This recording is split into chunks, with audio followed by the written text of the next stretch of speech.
Hello dear student, मैं देव प्रजापति निष्कर्ष education पे फिर से एक बार आपका स्वागत करता हूँ। निष्कर्ष एजुकेशन आपके लिए लेके आया है 10th क्लास की साइंस, बिल्कुल हिंदी मीडियम में और एनसीईआरटी बेस पे। ठीक है, तो आज हम पढ़ेंगे 10th क्लास की एनसीईआरटी का साइंस का चैप्टर नंबर 1 रासायनिक अभिक्रियाएं एवं समीकरण।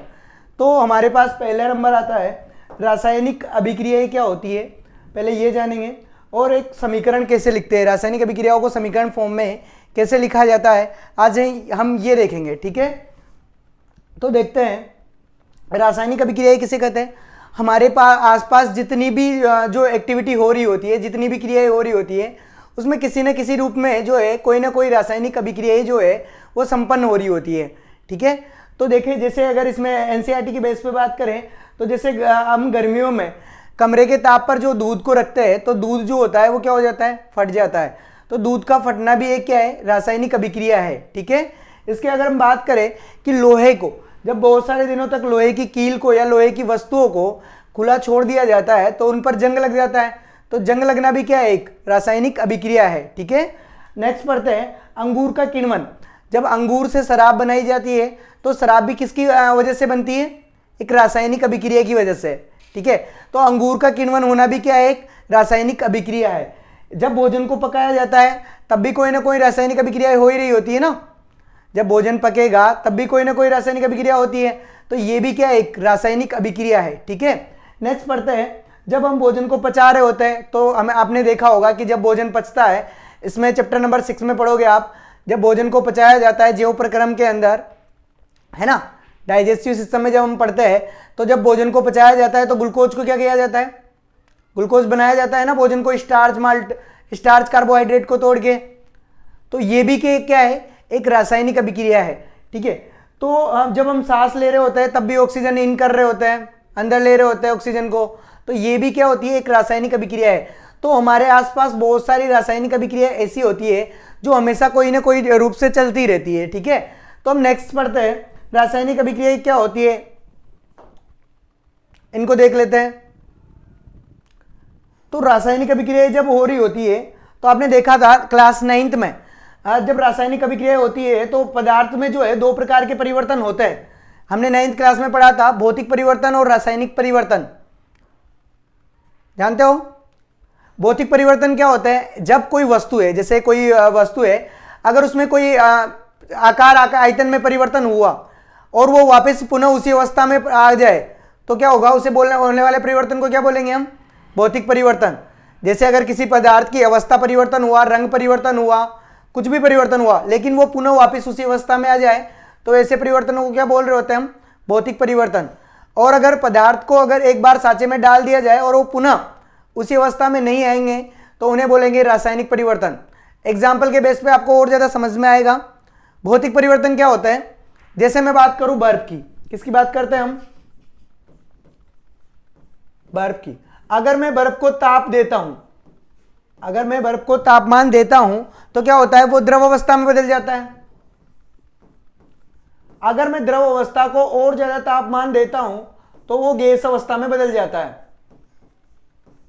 तो ये कौन सा प्रक्रम हुआ, भौतिक परिवर्तन। क्यों, क्योंकि अगर हम गैस को वापस ठंडा कर दे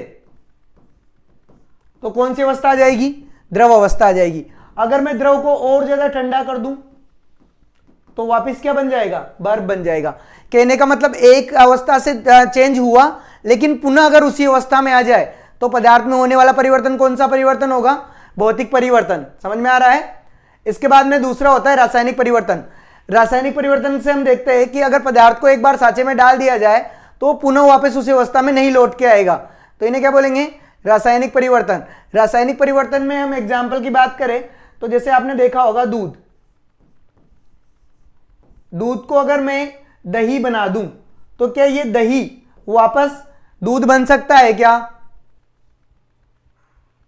बन सकता है क्या, नहीं। तो क्या होगा, ये कैसा परिवर्तन होगा, रासायनिक परिवर्तन। ठीक है, नेक्स्ट पढ़ते हैं हम।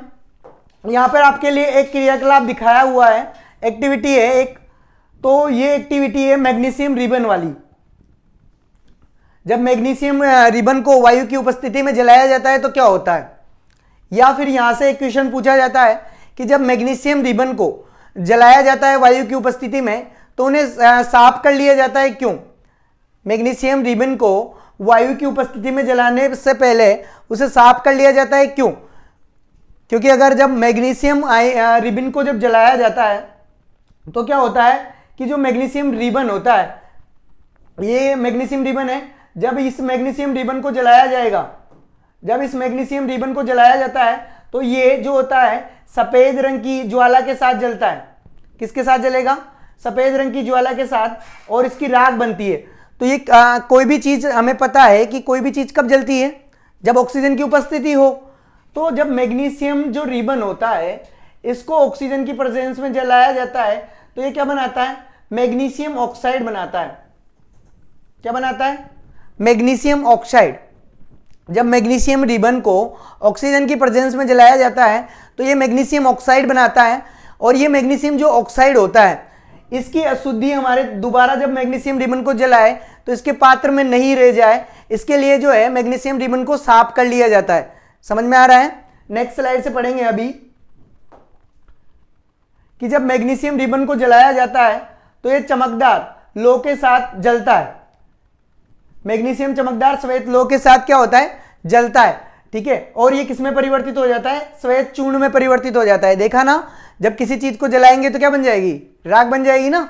तो एक सफेद चूर्ण जैसे पदार्थ में प्राप्त तो होता है हमें, और ये किसकी उपस्थिति में? ऑक्सीजन की उपस्थिति में होता है। ठीक है, किसी भी चीज को जो जलाया जाता है हमेशा ऑक्सीजन की प्रेजेंस में ही कोई चीज क्या होती है? बर्न होती है। ऑक्सीजन की प्रेजेंस में ही कोई भी चीज जो होती है वो जलती है। ठीक है, नेक्स्ट देखते हैं।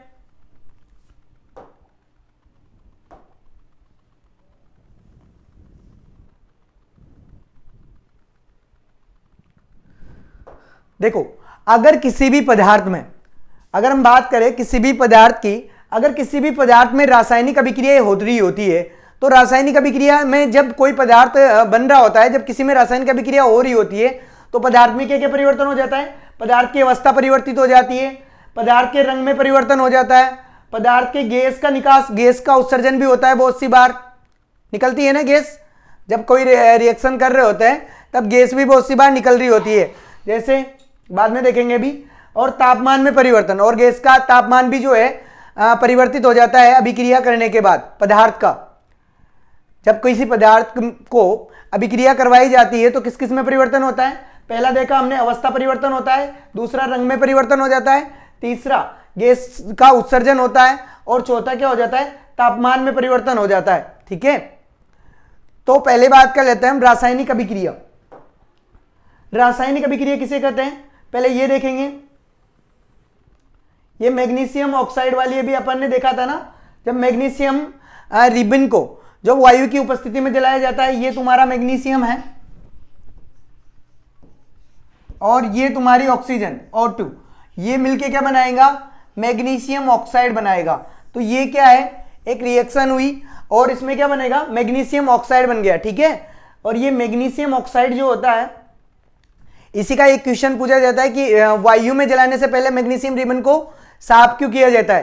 क्यों किया जाता है? क्योंकि इसमें ऑक्साइड की अशुद्धि नहीं रहे। ठीक है, अब आगे चलते हैं।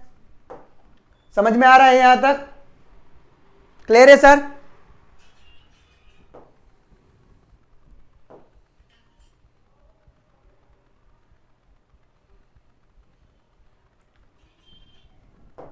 देखो, पहले हम बात कर लेते हैं रासायनिक अभिक्रिया। रासायनिक अभिक्रिया क्या होती है? रासायनिक अभिक्रिया क्या होती है? अगर सिंपल डेफिनेशन में बात करें कि जिसमें अभिकारक पदार्थ क्रिया करके किस में बदल जाते हैं? उत्पाद में बदल जाते हैं।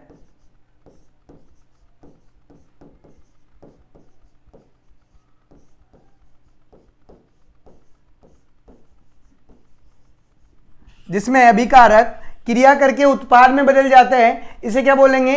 रासायनिक अभिक्रिया। क्या बोलेंगे? रासायनिक अभिक्रिया।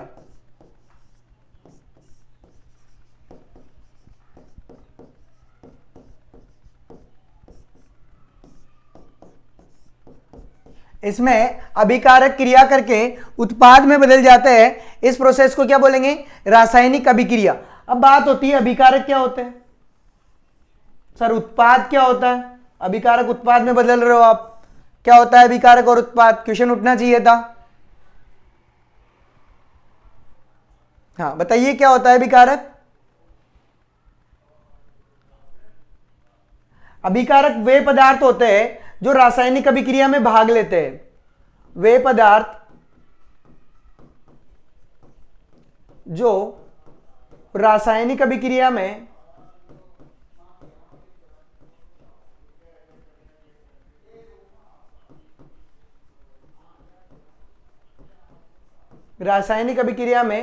भाग लेते हैं। अभिकारक क्या होते हैं, वे पदार्थ जो रासायनिक अभिक्रिया में भाग लेते हैं उन्हें क्या बोला जाता है, अभिकारक बोला जाता है। ठीक है, वे पदार्थ जो रासायनिक अभिक्रिया में भाग लेते हैं उन्हें क्या बोला जाता है, अभिकारक बोला जाता है। ठीक है, और उत्पाद क्या होते हैं, वे पदार्थ जो रासायनिक अभिक्रिया के फलस्वरूप बनते हैं, रासायनिक अभिक्रिया के फलस्वरूप बनते हैं।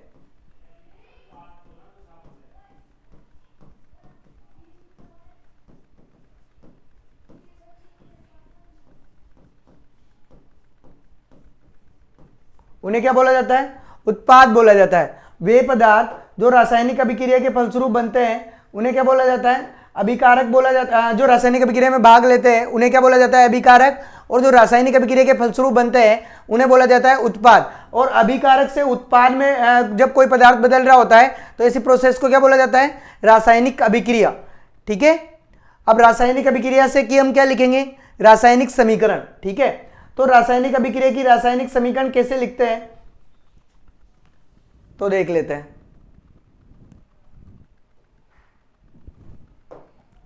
रासायनिक समीकरण कैसे लिख रहे होते हैं, रासायनिक समीकरण को कैसे लिखा जाता है ये चीज हम देखेंगे। ठीक है, तो पहले क्या होता है कि जो अभिकारक होता है, हमने बोला ना अभी, अभिकारक,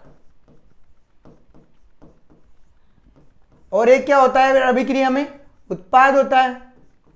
तो अभिकारक को लिखा जाता है भैया लेफ्ट हैंड साइड पे, किसमें, बिल्कुल लेफ्ट हैंड साइड में, और उत्पाद को किसमें लिखेंगे, राइट हैंड साइड में। चलो, अगर अभिकारक 2 या 2 से ज्यादा है, अभिकारक क्या है, 2 या 2 से ज्यादा है, तो क्या होगा, उनके बीच में कौन सा चिन्ह लगाया जाता है, प्लस का चिन्ह लगाया जाता है। अगर उत्पाद भी 2 या 2 से ज्यादा है तो उनके बीच में कौन सा चिन्ह लगाया जाता है, प्लस का चिन्ह लगाया जाता है। अभी देखेंगे हम सारा। तो पहले क्या लिखेंगे, अगर हम किसी रासायनिक अभिक्रिया को लिखेंगे तो रासायनिक अभिक्रिया को लिखने के लिए क्या होगा कि अभिकारक को कौन सी साइड में लिखा जाएगा, लेफ्ट हैंड साइड पे, और उत्पाद को कौन सी साइड में लिखा जाएगा, राइट हैंड साइड पे। ठीक है, और लेफ्ट हैंड साइड के जो अभिकारक होंगे उनके बीच में कौन सा चिन्ह लगाए जाएंगे, और हमारे साहब बिल्कुल सीधा प्लस चिन्ह, हाँ बिल्कुल प्लस चिन्ह लगाया जाएगा। ठीक है, और उत्पाद के बीच में भी कौन सा, प्लस चिन्ह। ये क्लियर है, तो अभिकारक और उत्पाद के बीच में कौन सा चिन्ह लगाएंगे, प्लस चिन्ह। अभिकारक को कौन सी दिशा में लिखेंगे, लेफ्ट हैंड साइड में, प्रोडक्ट को कौन सी साइड में लिखेंगे, राइट हैंड साइड पे। ये क्लियर है। चलो, इनके बीच में क्या है, अभिकारक और उत्पाद दोनों एक दूसरे में मिक्स नहीं हो जाए, इनके लिए क्या लगाया जाता है, बीच में तीर का चिन्ह लगाया जाता है। ठीक है, और इस तीर के चिन्ह पे आपने देखा होगा बहुत सी बार यहां पे कुछ लिखा रहता है, इनको बोला जाता है उत्प्रेरक। क्या बोला जाता है, उत्प्रेरक। और ये उत्प्रेरक वे पदार्थ होते हैं जो रासायनिक अभिक्रिया की गति को बढ़ा देते हैं, यानी ये जो अभिक्रिया होगी ना ये और तेज गति से होगी। समझ में आ रहा है, जब रासायनिक अभिक्रिया और तेज गति से होगी तो इन्हें क्या बोला जाएगा, उत्प्रेरक। किसकी उपस्थिति में, उत्प्रेरकों की उपस्थिति में रासायनिक अभिक्रिया जो होती है वो क्या होती है, और तेज गति से होती है। ये क्लियर है। चलो नेक्स्ट स्टार्ट करते हैं। जैसे ये कोई रासायनिक अभिक्रिया है, इसकी बात कर लेते हैं। ये हमने देखा भी है मैग्नीशियम ऑक्साइड वाला। तो इसकी अगर हम बात करें तो आपने देखा कि ये जो मैग्नीशियम होता है ये क्या होगा, अभिकारक, मैग्नीशियम और ऑक्सीजन। तो ये मैग्नीशियम है और ये ऑक्सीजन है। तो ये दोनों क्या होंगे, लेफ्ट हैंडेड साइड में लिखे हुए हैं ना, तो ये दोनों क्या होंगे, अभिकारक होंगे। समझ में आ रहा है, ये लेफ्ट हैंडेड साइड में है तो क्या होगा, अभिकारक होगा। और ये दोनों मिलके क्या बनेंगे, तीर का चिन्ह के इधर वाली साइड का क्या बोलेंगे, उत्पाद। तो ये कैसा होगा, उत्पाद होगा। ये क्लियर है। तो रासायनिक अभिक्रिया को लिखने के लिए क्या चाहिए हमें, अभिकारक को लेफ्ट हैंड से साइड पे रखते हैं, उत्पाद को राइट हैंडेड साइड पे रखते हैं, अभिकारक 2 से ज्यादा है तो प्लस का चिन्ह लगाएंगे और उत्पाद भी 2 से ज्यादा है तो प्लस का चिन्ह लगाएंगे। ठीक है, क्लियर है ये चीजें। और दोनों के बीच में क्या, तीर का निशान लगाया जाता है। ठीक है ना, चलो नेक्स्ट देखते हैं, आगे बढ़ते हैं थोड़ा सा और आगे। रासायनिक समीकरण को लिखना हमने बिल्कुल इजी वे में समझ लिया है। ठीक है, इसके बाद में देखते हैं हम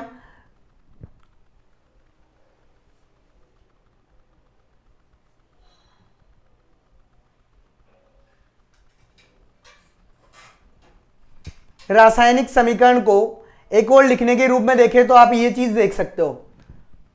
देखो पास में क्या लिखा है, इसमें जिंक, क्या लिखा है, जिंक, जिंक का प्रतीक पता है Zn। ठीक है, इसके बाद जिंक में क्या मिल रहा है, H2SO4, इसे क्या बोला जाता है, सल्फ्यूरिक अम्ल, तनु सल्फ्यूरिक अम्ल, ये और ये जिंक। और ये क्या है, दोनों क्या है, अभिकारक है, क्योंकि कौन सी साइड में लिखने में आ रहे हैं, लेफ्ट हैंडेड साइड में। कहां पे लिखने में आ रहे हैं, लेफ्ट हैंडेड साइड में। रासायनिक अभिक्रिया लिखना देख रहे हैं हम अभी। और अब जैसे ही तीर का निशान के इधर वाले साइड को क्या बोलेंगे, उत्पाद, क्या बोल रहे होंगे इनको, उत्पाद। और उत्पाद को कौन सी साइड में, राइट हैंडेड साइड पे। ये क्लियर है। ठीक है, अब इनको क्या किया जाता है, संतुलित किया जाता है। तो अब अभिक्रिया को संतुलित करना, तो अभिक्रिया को संतुलित कैसे किया जाता है ये देख लेते हैं। रासायनिक अभिक्रियाओं को संतुलित करना, पहले इसे एक बार देख लो, रासायनिक अभिक्रियाओं को संतुलित करना। तो रासायनिक अभिक्रिया को संतुलित में देखें अगर हम, तो देखो जितनी संख्या अभिकारकों में पदार्थों की है, जितनी संख्या तत्वों की है, उतनी संख्या किधर आएगी, उत्पादों में आएगी। अभिकारकों में जितनी तत्वों या परमाणुओं की संख्या है उतनी की बराबर कौन सी में होगी, उत्पादों में। जैसे जिंक इधर कितना है, जिंक की बात करें तो लेफ्ट हैंडेड साइड की बात कर लेते हैं, कितना है, अभिकारक की बात हो रही है। अभिकारक में जिंक की संख्या कितनी है, 1। उत्पाद में जिंक की संख्या कितनी है,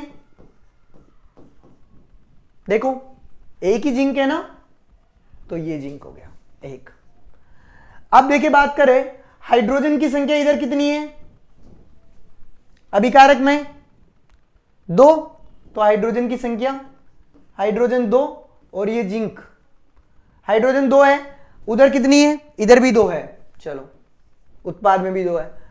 अब सल्फर की बात करें तो सल्फर की संख्या कितनी है, 1 है, उत्पाद में भी सल्फर कितना है, 1 है। ऑक्सीजन की संख्या कितनी है, 4 है, और इधर भी ऑक्सीजन की संख्या कितनी है, 4 है। तो उत्पाद में अगर अभिकारक की संख्या और उत्पाद की संख्या अगर बराबर है तो अभिक्रिया क्या होगी, संतुलित होगी।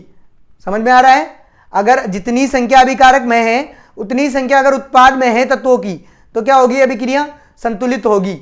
ये क्लियर है,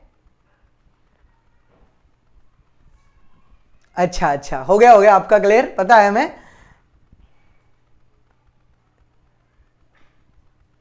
हाँ श्याम जी, बिल्कुल बिल्कुल क्लियर है आपका, पता है हमें, समझ पा रहे हैं हम आपकी। बिल्कुल ऐसे ही लाइक बढ़ाते रहिए।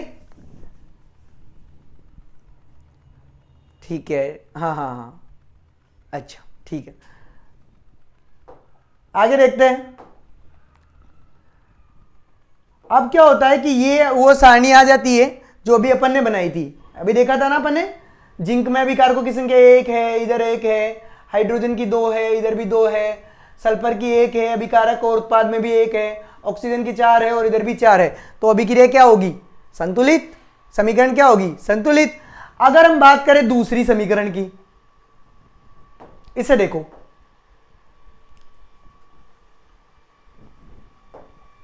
देखो भाई इसे, अगर दिखाई नहीं दे रहा है तो मैं इसे लिख सकता हूं, यहां लिख लेते हैं, Fe plus H2O is equal to Fe3O4 plus H2। देखो फेरस की संख्या इधर कितनी है, 1 है, इधर फेरस की संख्या कितनी है, 2 है, इधर हाइड्रोजन की संख्या कितनी है, 2 है, इधर हाइड्रोजन की संख्या कितनी है, 2 है, इधर ऑक्सीजन की संख्या कितनी है, 1 है, और इधर ऑक्सीजन की संख्या कितनी है, 4 है। तो दोनों ओर संख्या बराबर है क्या? नहीं है ना, तो समीकरण कैसी होगी? संतुलित नहीं होगी। तो अब हमें क्या करना होता है कि समीकरण को संतुलित करना होता है, ठीक है। और आपके एनसीईआरटी में समीकरण संतुलित करने के नियम दिए हैं, लेकिन हमें सीधा सीधा फंडा क्या करना है कि जितने अभिकारक है उतने ही क्या होंगे? उत्पाद होंगे। जितने संख्या अभिकारकों की होगी उतनी ही संख्या किसकी होगी?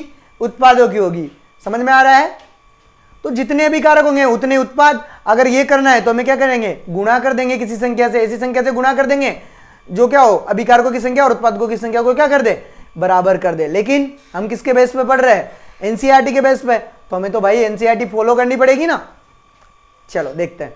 इसमें पहला नियम दे रखा है, रासायनिक अभिक्रिया को संतुलित करने के लिए सबसे पहले जितने भी तत्व है, जितने भी अभिकारक और उत्पाद है, उनके बीच में क्या बना लीजिए? बॉक्स बना लीजिए सर। बना लिया? चलो अच्छी बात है। दूसरी बात है कि सूची बनाना है कि परमाणुओं की संख्या किधर किधर कितनी कितनी है। जैसा हमने बनाना सीखा था ना, तो देखो ये उन्होंने बना लिया। दूसरा भी दे रखी है स्लाइड। तीसरे नंबर पे क्या करते हैं? समीकरण को संतुलित करने के लिए ये बना लेते हैं पहले। फिर क्या करेंगे हम कि अब देखेंगे इनमें कि किधर उत्पादों की संख्या कितनी है और किधर अभिकारकों की संख्या कितनी है, ये देखना है हमें। तो देखो फेरस में क्या है, हमें फिर मल्टीपल करेंगे। फेरस की संख्या इधर कितनी है? 1 है सर। इधर कितनी है? 3 है। समझ में आ रहा है? तो क्या करेंगे हम? गुणा भाग करेंगे। तो संतुलित करने के लिए पहले क्या कर दिया? जैसे रिएक्शन देखते हैं और इसको संतुलित करते हैं।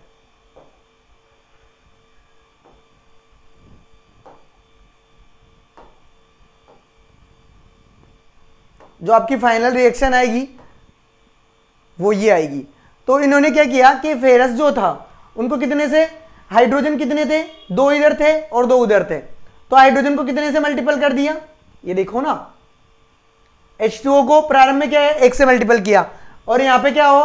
उत्पादों में 4 Fe2O3 थे, तो कितने से गुणा कर दिया संतुलित करने के लिए? 4 से गुणा कर दिया। समझ में आ रहा है? रिएक्शन देखो पहले एक बार। यहां पे Fe कितना था? 1, और इधर कितना था? 3। क्लियर है ये? तो हम पहले किसको देख रहे हैं? H2O में देख रहे हैं। H2O में इधर H2O की संख्या कितनी थी? 1, और इधर कितनी थी? ऑक्सीजन में 4, तो किसी से मल्टीप्लाई कर देंगे हम? 4 से। ऑक्सीजन 4 करना है ना, हाइड्रोजन तो 2, ऐसे कैसे ही है? समझ में आ रहा है? देखो इसमें कर लेते हैं पहले संतुलित। देखो पहले H2O को संतुलित करते हैं। तो H2O में क्या होगा? हाइड्रोजन कितने हैं अपने पास? 2 है, और ये हाइड्रोजन कितने हैं? 2, लेकिन इसके साथ ऑक्सीजन भी है ना।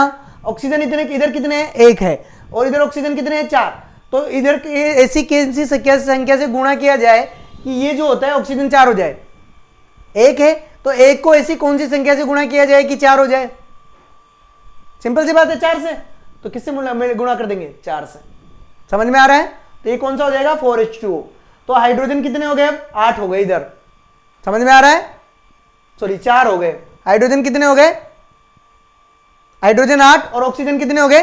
4। आ रहा है समझ में ये चीज? चलो आगे देखते हैं।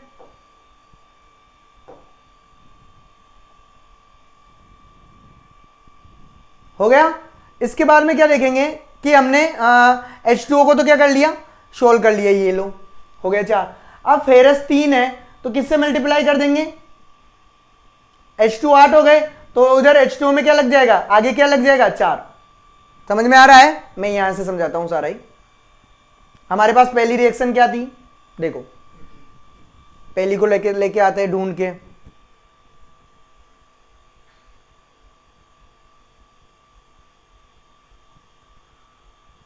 FeH2O, Fe3O4 और H2, ठीक है। इसे देखते हैं।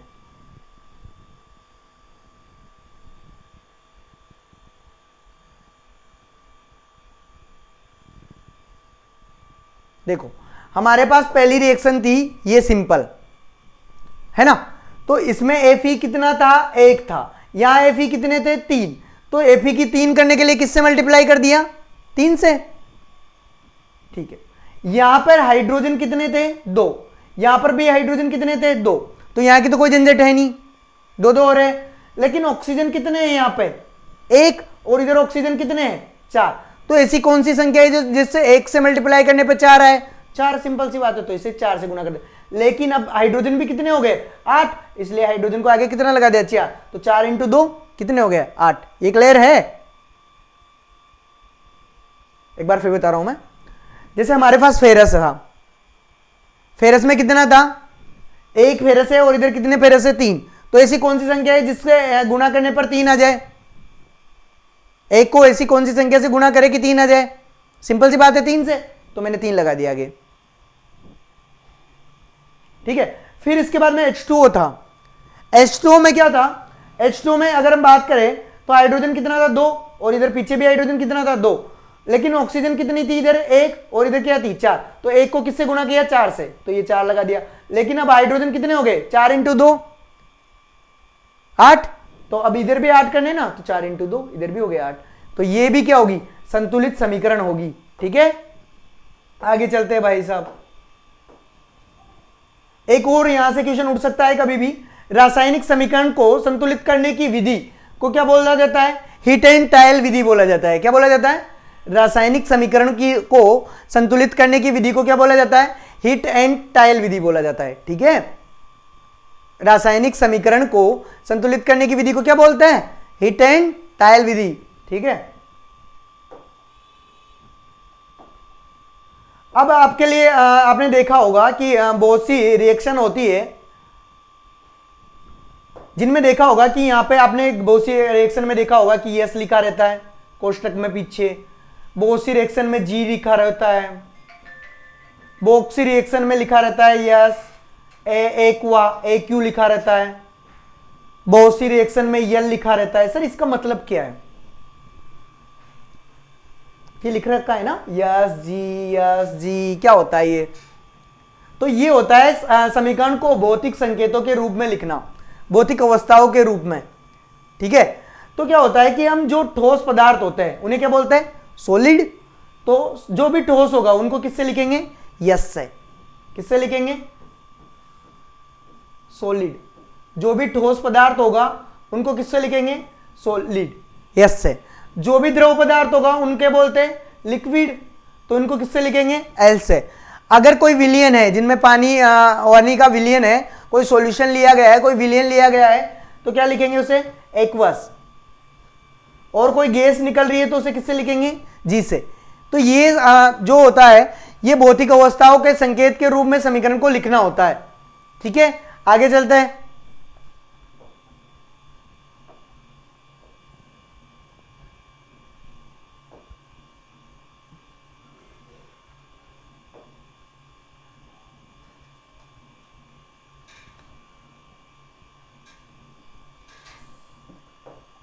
चलो, कभी कभी ये जी फिर यहां पे OH, यहां पर ATM, यहां पे मैंने बोला था ना दाब भी लिया जा सकता है एक बहुत सी बार, जैसे उत्प्रेरक के रूप में प्रेशर भी ले सकते हैं। ठीक है, ये सूर्य का प्रकाश, ये किसकी रिएक्शन है, कोई बता सकता है मेरे लिए, 6CO2 प्लस 12H2O, ये ग्लूकोज, फिर इसके बाद में ऑक्सीजन निकलेगी और H2O, किसकी रिएक्शन है सर ये, अरे बताइए, प्रकाश संश्लेषण 9th क्लास में पढ़ के आए होंगे, फोटोसिंथेसिस, प्रकाश संश्लेषण की अभिक्रिया है। क्या होगा, प्लांट जो है CO2 एनवायरमेंट से लेता है, जमीन से जाइलम के द्वारा H2O ले लेता है, इसके बाद में सूर्य का प्रकाश और क्लोरोफिल की प्रेजेंट में पत्ती क्या बना लेती है, ग्लूकोज बना लेती है, ऑक्सीजन हमारे लिए शोषण के लिए दे देती है, H2O दे देती है, H2O बना लेती है। ठीक है, आगे बढ़ते हैं।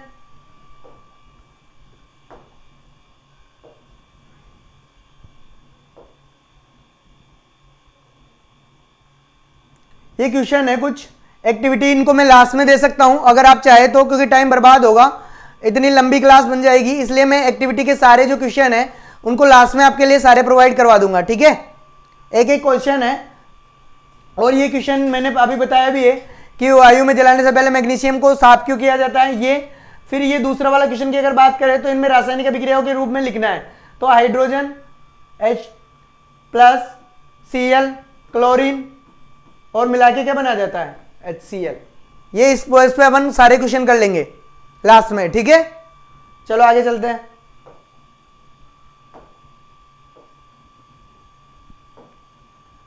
यहां पे बहुत ही ज्यादा, और यहां से ये चैप्टर जो होता है बहुत ही ज्यादा इंपॉर्टेंट हो जाता है, रासायनिक अभिक्रियाओं के प्रकार। तो रासायनिक अभिक्रियाएं कौन कौन से प्रकार की होती है ये सारा हम देखेंगे, ठीक है। तो रासायनिक अभिक्रियाओं के प्रकार में हम पढ़ेंगे सारी एक एक अभिक्रिया है। तो हमारे पास पहली जो रिएक्शन आती है वो आती है भैया संयोजन अभिक्रिया। बिल्कुल इंपॉर्टेंट टॉपिक है यहाँ से, और इसी से क्वेश्चन पूछे जाते हैं बोर्ड के अंदर। संयोजन अभिक्रिया किसे कहते हैं? तो संयोजन अभिक्रिया क्या क्या होती है, तो मैं अभिक्रियाओं के प्रकार बता देता हूं पहले तुम्हारे लिए। फर्स्ट है इसमें संयोजन अभिक्रिया,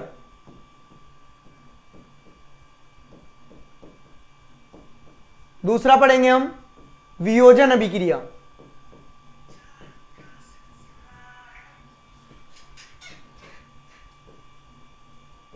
थर्ड पढ़ेंगे हम विस्थापन अभिक्रिया,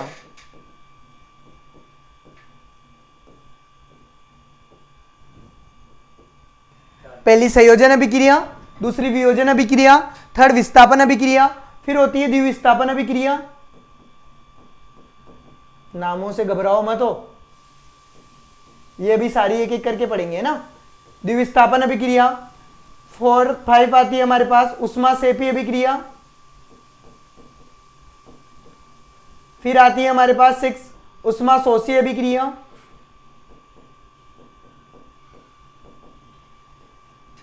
फिर आती है हमारे पास रेडॉक्स अभिक्रिया। तो ये सारी अभिक्रिया एक एक करके हम पढ़ेंगे, ठीक है। तो पहला देख लेते हैं हम संयोजन अभिक्रिया क्या होती है।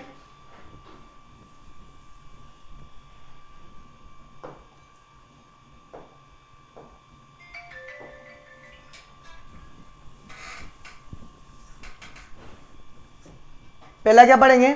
संयोजन अभिक्रिया। तो संयोजन अभिक्रिया क्या होती है? ऐसी अभिक्रिया जिसमें दो या दो से अधिक अभिकारक मिलकर किसका निर्माण करेंगे? एक उत्पाद बनाएंगे। दो या दो से अधिक अभिकारक मिलेंगे और एक उत्पाद बनाएंगे, इसे क्या बोलेंगे? संयोजन अभिक्रिया। ऐसी अभिक्रिया है जिसमें दो या दो से अधिक अभिकारक मिलकर एक नया उत्पाद बनाएंगे, उसे क्या बोलेंगे? संयोजन अभिक्रिया, ठीक है। जिसमें दो या दो से अधिक अभिकारक मिलकर एक उत्पाद बनाते हैं, उसे क्या बोलेंगे? संयोजन अभिक्रिया। तो संयोजन अभिक्रिया का एग्जाम्पल देखो, जैसे हम सिंपल बात करते हैं, जैसे सी, ये एक अभिकारक है, दूसरा अभिकारक क्या है? O2 इज इक्वल टू क्या हो जाएगा? CO2, ठीक है। C plus O2 is equal to CO2। एक देखा हमने, देखा जैसे तुम्हारे C है, क्या है? कार्बन है। तो ये क्या है? दो या दो से अधिक अभिकारक मिलकर किसका निर्माण करेंगे? एक पदार्थ का निर्माण करेंगे, एकल उत्पाद का निर्माण करेंगे, तो इसे क्या बोला जाएगा? संयोजन अभिक्रिया। तुम्हारी किताब की बात की जाए अगर एनसीईआरटी में, तो ये है हमारे पास कैल्शियम ऑक्साइड। ये कोई एक अभिकारक है, इसको किस में मिलाया जाए? H2O मिलाया जाए। कैल्शियम ऑक्साइड को भैया बिना बुझा हुआ चूल्हा भी बोलते हैं, ठीक है। तो कैल्शियम ऑक्साइड को जैसे ही हम H2O मिलाते हैं तो क्या बन जाएगा? Calcium hydroxide. इसे क्या बोलेंगे हम? बुझा हुआ चूना, ठीक है। तो ये कौन सी अभिक्रिया हुई? संयोजन अभिक्रिया, ठीक है। और अगर आप ये एग्जांपल तो आपने देखा भी हुआ है आपके घरों में, जब पुताई की जाती है दिवाली के टाइम, है ना, तो क्या होता है कि आपकी मम्मी जो होती है आपसे चूना मंगाती है, तो कौन सा होता है? कैल्शियम ऑक्साइड, बिना बुझा हुआ चूना। फिर उसमें आप क्या मिलाते हो? पानी मिलाते हो, तो ये कैसा बन जाएगा? बुझा हुआ चूना। आपकी मम्मियाँ लोग भी भैया साइंटिस्ट है, तो वो भी यूं मान के चल लो रिएक्शन कर रही होती है, अभिक्रिया ही कर रही होती है ना। तो आपने देखा होगा कि चूना जो होता है गर्म होता है, तो उसको हाथों जस्ट का जस्ट जो है हम हाथों हाथ से टच नहीं करते, क्योंकि गर्म सा फील होता है ना। हाँ, तो ये क्या मिलती है हमें? वो उष्मा देता है। इसलिए ये कौन सी अभिक्रिया हो रही होती है उनमें?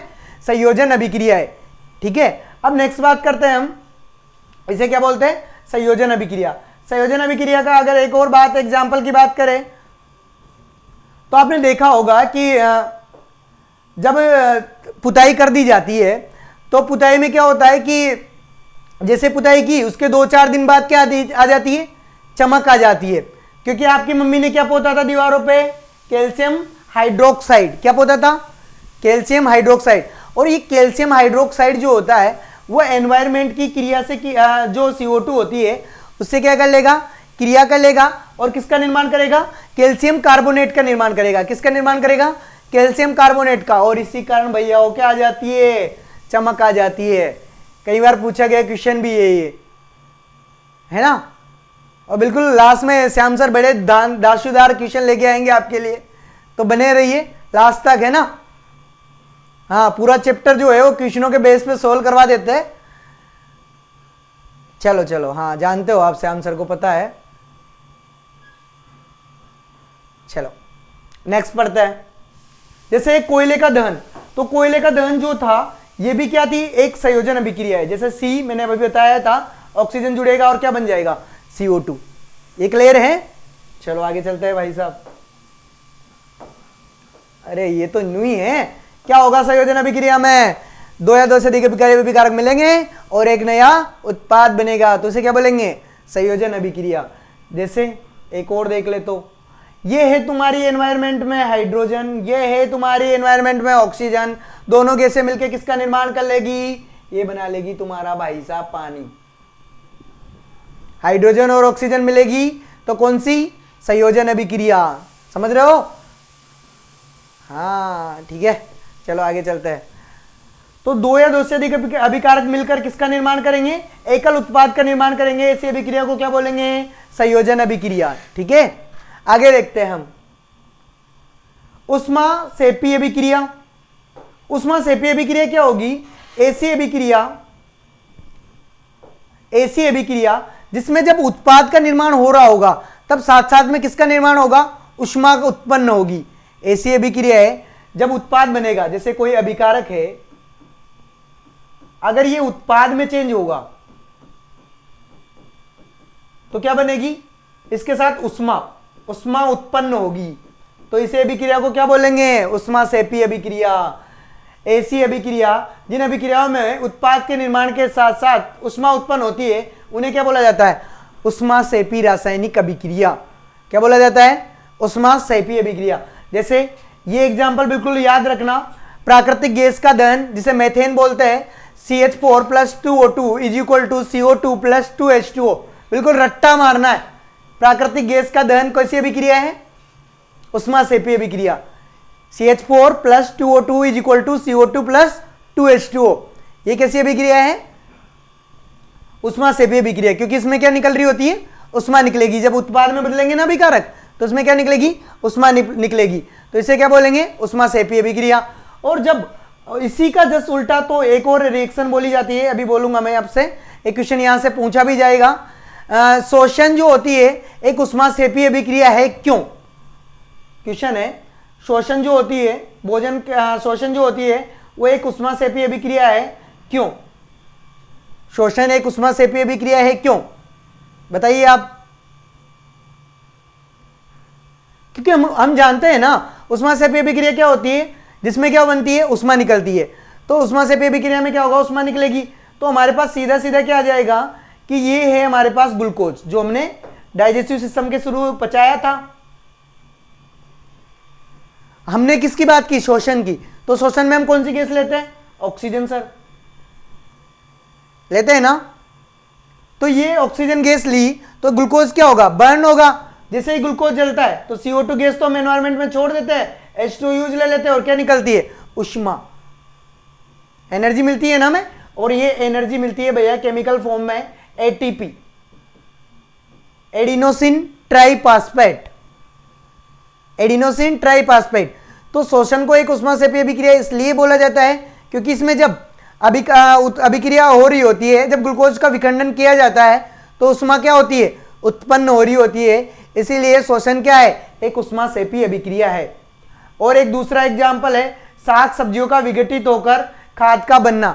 जब साग सब्जियां जो होती है वो, या वनस्पति द्रव्य जो भी होते हैं, वो जो विघटित होकर जब खाद बनती है तब भी क्या होती है, उष्मा निकलती है, इसलिए इसे भी क्या बोला जाता है, उष्मा सेपी अभिक्रिया। तो ये दो याद रखना, प्राकृतिक गैस का दहन, शोषण, और एक क्या, साग सब्जियों का विघटित होना। तो ये क्या है, उष्माक्षेपी अभिक्रिया है। ठीक है, अब बात करते हैं इसी का जस्ट उल्टा,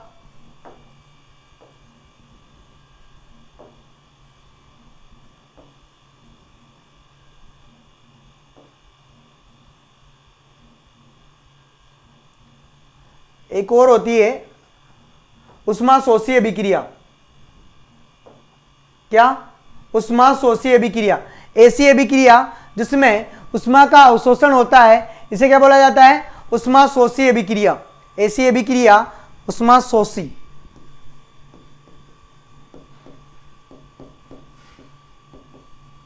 सेपी में तो क्या होता है? उष्मा का उत्सर्जन होता है, और उष्माशोषी में क्या होगा? इसमें उत्पाद निर्माण के साथ साथ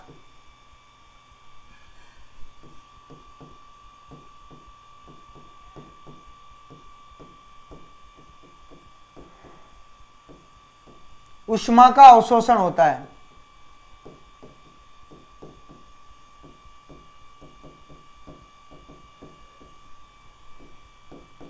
ऐसी अभिक्रिया जिसमें उत्पाद के निर्माण के साथ साथ उष्मा का अवशोषण होता है, इसे बोला जाता है उष्माशोषी अभिक्रिया। ठीक है, चलो आगे बढ़ते हैं नेक्स्ट रिएक्शन की ओर।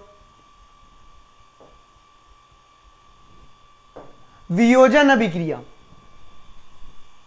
संयोजन में तो क्या हुआ थे? जुड़े थे, तो क्या हुआ था? दो अभिकारक जुड़ के क्या बनाता? एक नया उत्पाद।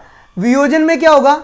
जो एक अभिकारक होगा वो टूटकर छोटे छोटे क्या बनाएगा? उत्पाद बनाएगा। समझ में आ रहा है? इस अभिक्रिया में एकल अभिकर्मक टूटकर छोटे छोटे उत्पाद प्रदान करता है, तो ऐसी रिएक्शन को क्या बोला जाता है? वियोजन अभिक्रिया बोला जाता है। इसमें क्या होगा? एकल अभिकर्मक टूटेगा और छोटे छोटे उत्पाद बनाएगा, तो इसे क्या बोला जाता है? वियोजन अभिक्रिया। तो संयोजन अभिक्रिया में क्या देखा था? C+O2 देखा था ना अपन ने, तो ये याद रखते हैं ना। तो ये तो की थी संयोजन, और इसी का जस्ट उल्टा करे तो वियोजन, जिसमें दो या दो से अधिक अभिकारक मिलकर क्या बनाएंगे? उत्पाद बनाएंगे, वो तो संयोजन अभिक्रिया। जिसमें एकल अभिकर्मक टूटकर छोटे छोटे उत्पाद प्रदान करेगा, वो क्या? वियोजन अभिक्रिया। ठीक है, और कई बार पूछा गया क्वेश्चन भी ये कि संयोजन अभिक्रिया और वियोजन अभिक्रिया में क्या डिफरेंस है। ठीक है, चलो चलते आगे। जब फेरस सल्फेट को उष्मा की उपस्थिति में गर्म किया जाता है, तो ये फेरिक ऑक्साइड, सल्फर डाइऑक्साइड और सल्फर ट्राइऑक्साइड SO2 और SO3 का निर्माण होता है। ठीक है, तो ये याद रखनी है रिएक्शन। कैसी अभिक्रिया है ये? वियोजन अभिक्रिया है भैया। आगे चलते हैं।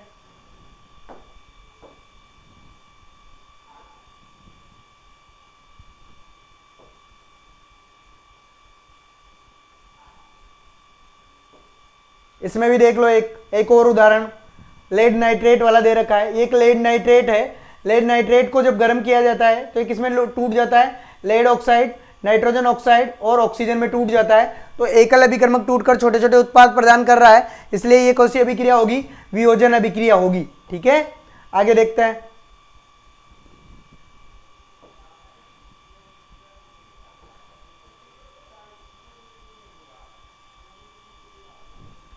ये एक एक्टिविटी है, इसे देखना जरूरी भी है। ठीक है, तो और ये कई बार पूछा भी गया है। तो इसमें क्या करते हैं? एक जल से फ्लास्क लिया जाता है, वैद्युत अपघटन किया जाता है, इसके अंदर कौन सी? दो इलेक्ट्रोड लगा देते हैं। ठीक है, और इसके अंदर क्या भरा जाता है? तनु सल्फ्यूरिक अम्ल डाला जाता है। परखनेलियों को उल्टा करके रख दीजिए। फिर इसमें क्या किया जाता है? इसे बैटरी से जोड़ दिया जाता है और विद्युत धारा प्रवाहित की जाती है। तो इसमें क्या देखते हैं हम कि बुलबुले बनते हैं। क्या बनते हैं? बुलबुले बनते हैं। और ये बुलबुले क्या होता है? गैस भर जाती है, और इन्हें हटा लिया जाए तो हमें क्या बन जाती है? गैसों की जांच करने के लिए बनाया गया उपकरण होता है। कुछ भी नहीं करना, एक फ्लास्क लिया जाता है, इसमें दो परखनेलियां उल्टी करके रख दी जाती है, इन्हें और इसको तनु सल्फ्यूरिक एसिड के विलयन में डुबो दिया जाता है और इसे उच्च वोल्टता की बैटरी के साथ जोड़ दिया जाता है। जब इसे जोड़ेंगे तो गैस के बुलबुले बनेंगे। ठीक है, तो एक क्रियाकलाप है, ये इंपॉर्टेंट है।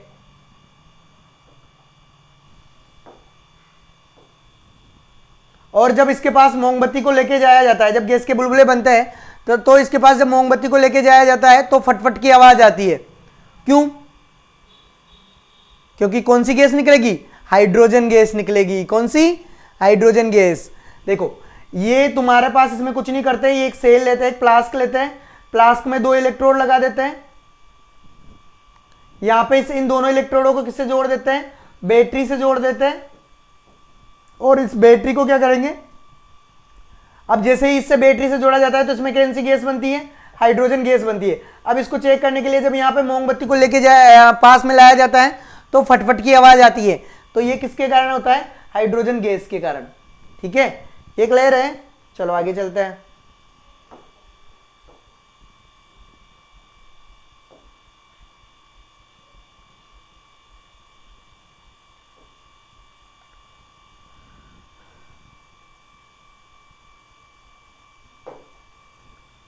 सूर्य के प्रकाश की उपस्थिति में सिल्वर क्लोराइड जो है दूसरा रंग का हो जाता है। क्यों?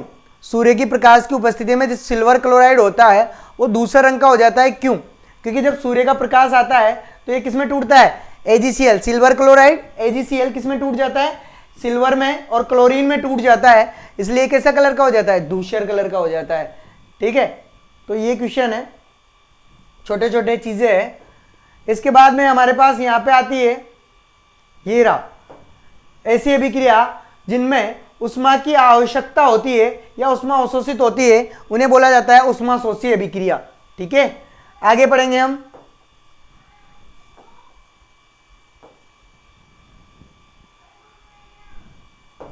क्वेश्चन देख लो एक बार। किसी पदार्थ X विलयन का उपयोग सफेदी करने के लिए होता है। पदार्थ X का नाम बताइए तथा इसका सूत्र भी लिखिए। कौन सा ऐसा पदार्थ है जिसका उपयोग सफेदी करने के लिए किया जाता है? X का नाम क्या होगा? Calcium oxide. और इसका सूत्र क्या होगा? Calcium oxide. नाम क्या होगा? बिना बुझा हुआ चूना। और इसकी क्रिया जल से कराई जाए तो calcium oxide plus H2O is equal to क्या बनेगा? CaOH2, calcium hydroxide. ये इसकी अभिक्रिया है। ठीक है, आगे देखते हैं।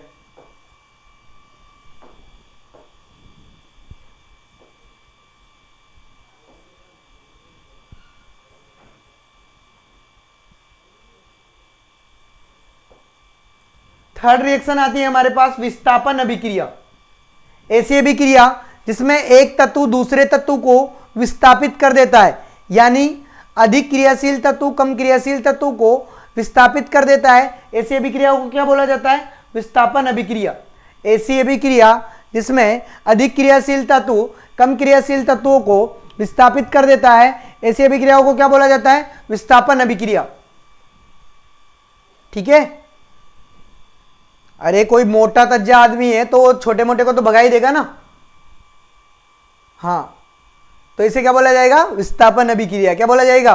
विस्थापन अभिक्रिया। जैसे ये फेरस है और ये मैं इसकी क्रिया किससे करवा रहा हूं? कॉपर सल्फेट से। तो फेरस जो होता है वो कॉपर से अधिक क्रियाशील है, इसलिए फेरस कॉपर की जगह आके बैठ जाएगा और कॉपर को भगा देगा लाद देके। तो क्या बन जाएगा? फेरस की क्रिया जब कॉपर सल्फेट से करवाई जाती है तो फेरस सल्फेट बनता है, क्योंकि फेरस क्या है? अधिक क्रियाशील है और किसको भगा देगा? ये कॉपर को भगा देगा। ठीक है, ऐसे ही सेम टू सेम जिंक की क्रिया किससे की जाए? कॉपर सल्फेट से की जाए तो क्या बनेगा? जिंक सल्फेट बन जाएगा और किसको भगा देगा? ये कॉपर को भगा देगा भाई। नेक्स्ट एग्जांपल लेड है। लेड ऑक्साइड की क्रिया कॉपर क्लोराइड से करवाई जाए तो क्या बनेगा? लेड क्लोराइड बनेगा और कॉपर को भगा देगा, क्योंकि लेड क्या है? कॉपर से अधिक क्रियाशील है। तो यानी अधिक क्रियाशील तत्व कम क्रियाशील तत्व को प्रतिस्थापित कर देते हैं, इन्हें बोला जाता है विस्थापन अभिक्रिया। ठीक है, एग्जाम्पल याद रख लेना, मोटा वाला आदमी छोटे वाले को भगा देगा, पतले वाले को, है ना। नेक्स्ट देखते हैं। विस्थापन अभिक्रिया के बाद में हमारे पास आती है एक सभी बहुत अच्छी शानदार अभिक्रिया, द्विविस्थापन अभिक्रिया। द्विविस्थापन अभिक्रिया क्या होती है? ऐसी अभिक्रिया है जिनमें आयनों का आदान प्रदान होता है।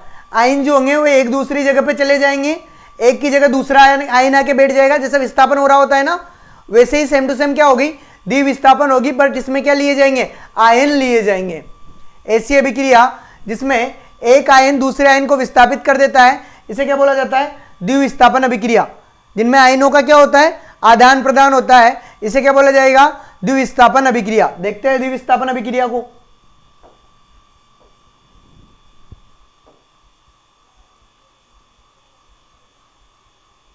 पहले द्विविस्थापन अभिक्रिया देख लेते हैं।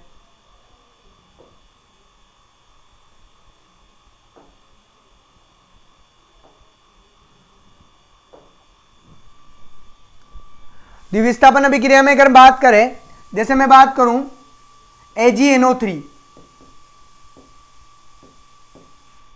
तो Ag प्लस NO3 माइनस, ये क्या है? आयन है। जब इसकी क्रिया मैं किससे करवाता हूं? NaCl से करवाता हूं। किससे करवाई? ये भी एक आयन है। तो इनमें क्या होता है? ऐसी अभिक्रिया जिनमें आयनों का आदान प्रदान होता है, इसे क्या बोला जाता है? द्विविस्थापन अभिक्रिया बोला जाता है। तो यहां पे आयनों का क्या होगा? एक्सचेंज होगा। तो क्या बन जाएगा? AgCl प्लस NaNO3 हुए ना आयन एक्सचेंज। तो ऐसी अभिक्रिया को क्या बोला जाएगा? द्विविस्थापन अभिक्रिया। ऐसी अभिक्रिया है जिनमें आयनों का आदान प्रदान होता है, उन्हें बोला जाता है द्विविस्थापन अभिक्रिया। ठीक है, अब नेक्स्ट पढ़ते हैं हम अवक्षेपण अभिक्रिया। कौन सी अभिक्रिया? अवक्षेपण अभिक्रिया। ऐसी अभिक्रिया जिनमें पदार्थ के लास्ट में क्या बनता है? अवक्षेप का निर्माण होता है, तो इसे क्या बोलेंगे? अवक्षेपण अभिक्रिया। समझ में आ रहा है? ऐसी अभिक्रिया जिसमें अवक्षेप का निर्माण होता है, तो उसे क्या बोलेंगे? अवक्षेपण अभिक्रिया। क्या बोला जाएगा? अवक्षेपण अभिक्रिया। इसमें लास्ट में क्या बनेगा? कुछ अवक्षेप बचेगा, तो ऐसी अभिक्रियाओं को क्या बोला जाएगा? अवक्षेपण अभिक्रिया बोला जाएगा। एग्जाम्पल मैं ही बता देता हूं।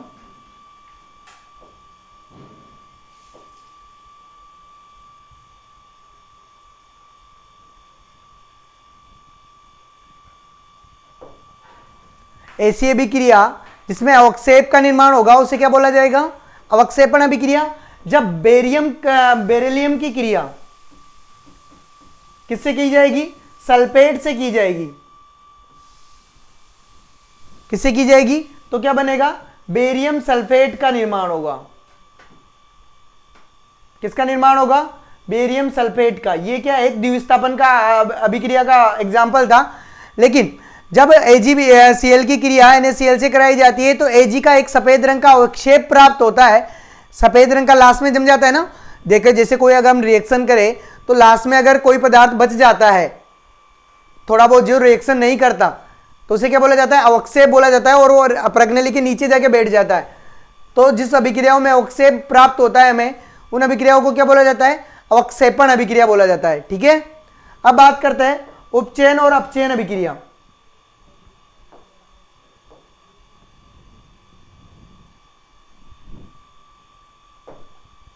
देखो यहां पे थोड़ा ध्यान रखने की बात है, और उपचयन और अपचयन अभिक्रियाओं को सम्मिलित रूप से बोला जाता है रेडॉक्स अभिक्रिया।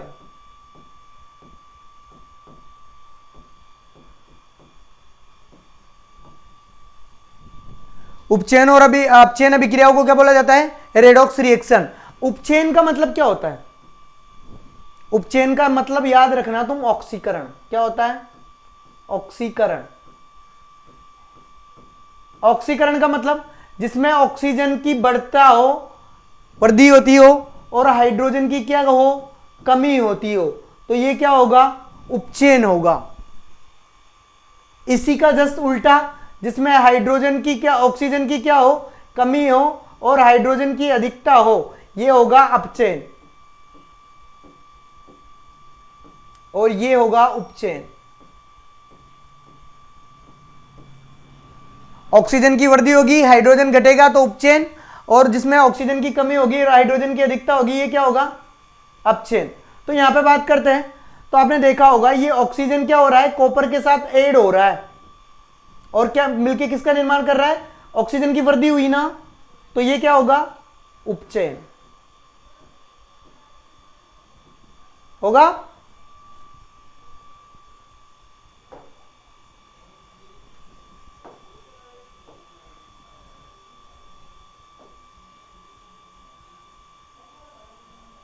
और इसमें हाइड्रोजन का ऐड हो रहा है, तो हाइड्रोजन की अधिकता हो रही है, तो क्या? अपचयन। ये क्लियर है? तो यहाँ पे दिखाया भी हुआ है, चलो इसे देख लेते हैं। जैसे हमने फर्स्ट में क्या बोला था, ऑक्सीजन है, अगर ऑक्सीजन की वृद्धि हो रही है किसी तत्व में, हो रही है ना, हाइड्रोजन के साथ ऑक्सीजन आ गई तो ऑक्सीजन की वृद्धि हुई, तो कौन सी अभिक्रिया, इसका क्या होगा, ऑक्सीजन का हाइड्रोजन का क्या होगा, उपचयन। और यहां से ऑक्सीजन हट गई, ऑक्सीजन की कमी हो गई, तो ये क्या होगा, अपचयन। और ऐसी अभिक्रिया जिनमें उपचयन और अपचयन अभिक्रिया एक साथ होती है उन्हें क्या बोला जाता है, रेडॉक्स अभिक्रिया। क्या बोला जाता है, रेडॉक्स अभिक्रिया। ये क्लियर है। उपचयन में ऑक्सीजन की वृद्धि होगी, हाइड्रोजन की कमी होगी, अपचयन में ऑक्सीजन की क्या होगी, कमी या अधिकता, कमी, और हाइड्रोजन की क्या होगी, अधिकता होगी। इसे क्या बोला जाएगा, अपचयन। और ऐसी अभिक्रिया जिनमें उपचयन और अपचयन दोनों एक साथ होता है उसे क्या बोला जाता है, उपचयन और रेडॉक्स अभिक्रिया। क्या बोला जाता है, रेडॉक्स अभिक्रिया। और रेडॉक्स अभिक्रिया का एग्जांपल ये रहा, उपचयन भी साथ में हो रहा है और अपचयन भी साथ में हो रहा है, तो ये क्या है, एक रेडॉक्स अभिक्रिया है। क्या है, रेडॉक्स अभिक्रिया। ठीक है, चलो नेक्स्ट पढ़ते हैं। संचारण बिल्कुल मोस्ट टॉपिक है। इस जो चैप्टर है इसमें सारे मोस्ट टॉपिक है। पहली बात तो अभिक्रियाओं के प्रकार पूरे मोस्ट है, संयोजन अभिक्रिया, वियोजन अभिक्रिया, विस्थापन अभिक्रिया, द्विविस्थापन अभिक्रिया, अवक्षेपण अभिक्रिया, रेडॉक्स अभिक्रिया, उष्माक्षेपी अभिक्रिया, उष्माशोषी अभिक्रिया, ये क्या है, सारे मोस्ट है। संचारण क्या होता है, देखो जब हम लोहे की बनी वस्तुओं को लंबे समय तक रखते हैं पानी में, अम्ल में, पानी में और आर्द्रता के, जब लोहे की बनी वस्तुएं अम्ल, आर्द्रता या नमी के संपर्क में आती है तो क्या होता है, आपने गेट वेट देखे होंगे, जब बाहर लगे रहते हैं तो वो नमी के भी संपर्क में आते हैं, आर्द्रता के भी संपर्क में आते हैं, तापमान के भी, आर्द्रता नमी होती है, आर्द्रता और अम्ल या किसी तापमान के संपर्क में आते हैं तो क्या होता है, उस पर भूरे रंग की परत चढ़ जाती है। इस भूरे रंग की परत को क्या बोला जाता है, जंग। और इस जंग लगने की प्रोसेस को क्या बोला जाता है, संचारण बोला जाता है। जब लोहे की वस्तुओं को लंबे समय तक अम्ल, आर्द्रता या नमी के संपर्क में रहती है तो उस पर भूरे रंग की परत चढ़ जाती है, तो इसे क्या बोला जाता है, संचारण। और इससे बचने के लिए क्या किया जाता है, पेंट किया जाता है वस्तुओं को। ठीक है, और बहुत सी बार आपने देखा भी होगा कि एक जो पदार्थ होता है, जैसे मान लो चांदी है, बहुत सी बार कॉपर, बहुत सी बार जिंक, इनकी क्या है, पतली परत करके पदार्थों को बचाने के लिए क्या कर दिया जाता है, उसके ऊपर चढ़ा दिया जाता है घोल बना के। इससे भी पदार्थ बच सकते हैं, या तो पेंट कर दो, ग्रीस लगा दिया जाता है, ऑयल लगा दिया जाता है पदार्थों को, है ना, या फिर चांदी, कॉपर या जिंक की उनके ऊपर क्या चढ़ा दी जाती है, परत चढ़ा दी जाती है। ये किससे बचने के लिए, संसारण से बचने के लिए। ठीक है, आगे पढ़ते हैं। विकृत गंधिता, इस टॉपिक का लास्ट जो होता है, विकृत गंधिता। विकृत गंधिता क्या होता है, जब वसायुक्त एवं तेलीय खाद्य सामग्री को जब लंबे समय तक रखा जाता है तो उस पर क्या होता है, हमें गंध आने लगती है, विकृत हो जाते हैं, पदार्थ सड़ जाते हैं, तो इन्हें क्या बोला जाता है, विकृत गंधिता।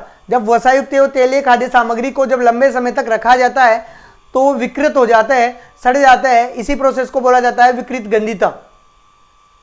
और विकृत गंधिता जो होती है वो हमें अचार में भी देखने को मिल सकती है। अगर हम अचार को लंबे समय तक सुरक्षित रखें तो उनमें क्या करते हैं, विकृत हो जाता है ना अचार। लेकिन हमारी मम्मियाँ लोग क्या है, साइंटिस्ट है ना, तो वो क्या करती है, अचार में तेल डाल देती है, इससे अचार क्या नहीं होता, खराब नहीं होता। ठीक है, तो अचार को जो विकृत होने से बचाने के लिए कौन सी प्रोसेस अपनाई जाती है, विकृत गंधिता। विकृत होने से बचाने के लिए क्या अपनाती है, अपनी तेल डाल लेते हैं। ठीक है, और आगे अगर हम बात करें विकृत गंधिता की तो एक और एग्जांपल लिया जाता है। तुमने देखा होगा चिप्स की थैलियों में गैस भरी रहती है, क्यों, तो जो चिप्स बनाने वाले होते हैं वो चिप्स को विकृत होने से बचाने के लिए कौन सी गैस भर देते हैं, उनमें नाइट्रोजन गैस भर देते हैं। तो चिप्स बनाने वाले चिप्स की थैलियों में नाइट्रोजन गैस भर देते हैं क्योंकि पदार्थ क्या नहीं हो, विकृत नहीं हो। ठीक है, तो ये इसी के साथ हम अपना चैप्टर खत्म करते हैं। और मैं आपके लिए शॉर्ट वे में कुछ बताने चाह रहा हूं, चलो देख लेते हैं एक बार। ये चैप्टर खत्म है, ठीक है, तो इससे पहले हम एक चीज देख लेते हैं। हमने आज क्या क्या पढ़ा, एक बार रिवाइज कर लेते हैं। पहले पढ़ा हमने रासायनिक अभिक्रिया। तो रासायनिक अभिक्रिया क्या होती है, जिसमें अभिकारक और मिलकर किसका निर्माण करते हैं, उत्पाद का निर्माण करते हैं, उसे क्या बोलेंगे, रासायनिक अभिक्रिया। दूसरा हमें क्या होता है, रासायनिक अभिक्रिया में अभिकारक क्या होते हैं, वे पदार्थ जो रासायनिक अभिक्रिया में भाग लेंगे उन्हें अभिकारक बोलेंगे, जो रासायनिक अभिक्रिया के फलस्वरूप बनेंगे उन्हें क्या बोलेंगे, उत्पाद बोलेंगे। तीसरा क्या पढ़ा हमने, रासायनिक अभिक्रियाओं को लिखना। तो अभिकारक को कौन सी, लेफ्ट हैंडेड साइड में, उत्पाद को कौन सी, राइट हैंडेड साइड में। अभिकारक को कौन सा चिन्ह, बीच में कौन सा चिन्ह लगाएंगे, प्लस का चिन्ह लगाएंगे। उत्पाद के बीच भी प्लस का चिन्ह लगाएंगे। अभिकारक और उत्पाद के बीच कौन सा चिन्ह लगाएंगे, तीर का चिन्ह लगाएंगे। ये क्लियर है, चलो अच्छी बात है। इसके बाद में रासायनिक अभिक्रियाओं को संतुलित करना हमने सीखा है। एक एक नियम देखे आए हैं कि जितने अभिकारक में संख्या होगी उतनी किसमें होगी, बिल्कुल उत्पाद में होगी। तो ये क्या था, अभिकारकों को संतुलित करना। फिर देखा हमने रासायनिक अभिक्रियाओं के प्रकार। तो रासायनिक अभिक्रियाओं के प्रकार में हमने फर्स्ट क्या पढ़ा, संयोजन अभिक्रिया। ऐसी अभिक्रिया जिसमें दो या दो से अधिक पदार्थ मिलकर किसका निर्माण करेंगे, एक उत्पाद का निर्माण करेंगे, तो संयोजन अभिक्रिया। दो पदार्थ टूटेंगे, एक पदार्थ टूटेगा, छोटे छोटे उत्पाद बनाएगा, तो कौन सी अभिक्रिया, वियोजन अभिक्रिया। विस्थापन अभिक्रिया क्या होगी, एक तत्व दूसरे तत्व को विस्थापित करेगा, मतलब अधिक क्रियाशील कम क्रियाशील को विस्थापित करेगा, खुद आगे बैठ जाएगा। मोटे वाला एग्जाम्पल, मोटा वाला आदमी छोटे वाले को भगा देगा, है ना, विस्थापन। द्विविस्थापन अभिक्रिया क्या होगा, ऐसी अभिक्रिया जिनमें आयनों का आदान प्रदान होगा उसे क्या बोलेंगे, द्विविस्थापन अभिक्रिया। ऐसी अभिक्रिया जिनमें लास्ट में अवक्षेप बनेगा, अवक्षेपण अभिक्रिया। इसके बाद में ऊष्मासेपी अभिक्रिया। ऐसी अभिक्रिया जिसमें उत्पाद के निर्माण के साथ साथ ऊष्मा उत्पन्न होगी, ऊष्मासेपी अभिक्रिया। ऐसी अभिक्रिया जिसमें उत्पाद के निर्माण के साथ ऊष्मा का अवशोषण होगा, ऊष्माशोषी अभिक्रिया, ठीक है। इसके बाद में अपचयन क्या होगा, जिसमें ऑक्सीजन की अधिकता होगी, हाइड्रोजन की कमी होगी, वो अपचयन। जिसमें हाइड्रोजन की अधिकता होगी, ऑक्सीजन की कमी होगी, वो अपचयन, ठीक है। और उपचयन और अपचयन को क्या बोला जाता है, रेडॉक्स अभिक्रिया। ये क्लियर है। इसके बाद में हमने देखा संसारण क्या होता है, जब वसायुक्त एवं तेलीय खाद्य सामग्री को जब लंबे समय तक रखा जाता है, संसारण क्या होता है, संसारण में जब लोहे की वस्तुओं को लंबे समय तक अम्ल, आर्द्रता या नमी के संपर्क में आती है तो क्या हो जाता है, उस पर भूरे रंग की परत चढ़ जाती है, इसे क्या बोलेंगे, संसारण। और जब वसायुक्त एवं तेलीय खाद्य सामग्री को लंबे समय तक रखा जाता है तो वो क्या हो जाती है, वो विकृत हो जाता है। इसी प्रोसेस को बोला जाता है विकृत गंधिता। ये क्लियर है। चलो मिलते हैं नेक्स्ट सेशन में। और इसी के साथ इसी चैप्टर के पीछे जो है हम श्याम सर के साथ मिलकर जो है क्वेश्चन लाने वाले हैं। तो इसके लिए श्याम सर जो है वो बिल्कुल आपके पास अभी बहुत ही थोड़ी सी देर में पहुंचने वाले हैं, ठीक है। तो सारे क्वेश्चन को एक एक करके हम सोल्व करेंगे, ठीक है। इसी चैप्टर के सारे क्वेश्चन होंगे, तो बिल्कुल बने रहिए लास्ट तक, है ना। थोड़ी सी वो देर और इसमें अपना चैप्टर क्लियर हो जाएगा। और मैं जो है ये जैसे ही चैप्टर खत्म हुआ है, एक 1 पेज में ये जो है वो पूरा चैप्टर का शॉर्ट लेके आऊँगा लास्ट में, ठीक है। तो देखते रहिए और बने रहिए, ठीक है। आ रहे बिल्कुल आपके श्याम सर थोड़ी देर में, ठीक है।